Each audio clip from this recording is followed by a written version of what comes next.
રહ્યા છો સંદેશ ન્યૂઝ સમાચારોમાં આપની સાથે હું છું સોનલ। બુલેટિનની શરૂઆત તેલંગાણા ટનલમાં 8 શ્રમિકો હજુ પણ ફસાયેલા છે। શ્રીશૈલમ ટનલમાં શ્રમિકોને બચાવવા માટેની કામગીરી ચાલી રહી છે। ટનલની અંદર ફસાયેલા શ્રમિકોની નજીક બચાવ ટીમ પહોંચી છે। શ્રમિકો ફસાયેલા છે ત્યાંથી છેલ્લા 200 મીટર દૂર રેસ્ક્યુ થઈ રહ્યું છે। રેસ્ક્યુની ટીમ ત્યાં પહોંચી ચૂકી છે।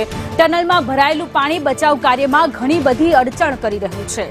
શનિવારથી 14 કિલોમીટર અંદર ફસાયેલા છે 8 શ્રમિકો સાથે કોઈ સંપર્ક નથી થઈ શક્યો। ટનલમાંથી પાણી કાઢવાની વ્યવસ્થા કરવામાં આવી છે। શ્રમિકો સુધી ઓક્સિજન પહોંચાડવા માટેની વ્યવસ્થા પણ કરવામાં આવી છે।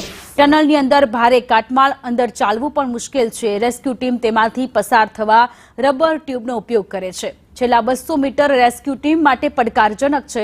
પાણી બહાર કઢાય ત્યારબાદ આગળ ખોદકામ શરૂ થશે। બચાવ કાર્યમાં એનડીઆરએફની 3 ટીમો, સેનાના 24 જવાનો, એસડીઆરએફના કર્મચારીઓ, એસસીસીએલના 23 સભ્ય અને અન્ય એજન્સીઓ સામેલ છે। ટનલમાં ફસાયેલા 8માંથી 4 શ્રમિકો ઝારખંડના છે। શ્રીશૈલમ ટનલ નહેર પરિયોજના હેઠળ નિર્માણાધીન ટનલની છતનો એક ભાગ ધસી પડતા 8 જેટલા શ્રમિકો અંદર દટાઈ ગયા છે। જ્યારે દુર્ઘટના ઘટી ત્યારે 70થી વધુ શ્રમિકો અહીં કામ કરતા હતા, પણ મોટાભાગના લોકો બહાર નીકળવામાં સફળ રહ્યા છે। પરંતુ એમાંથી કેટલાક લોકો 8 જેટલા લોકો કે જે લોકો અંદર ફસાઈ ગયા છે, બચાવ કાર્યની ટીમ દ્વારા આ લોકોને બહાર કાઢવા માટેની કામગીરી સતત ચાલી રહી છે। અંદર ફસાયેલા શ્રમિકોની સાથે કોઈ સંપર્ક થઈ શક્યો નથી।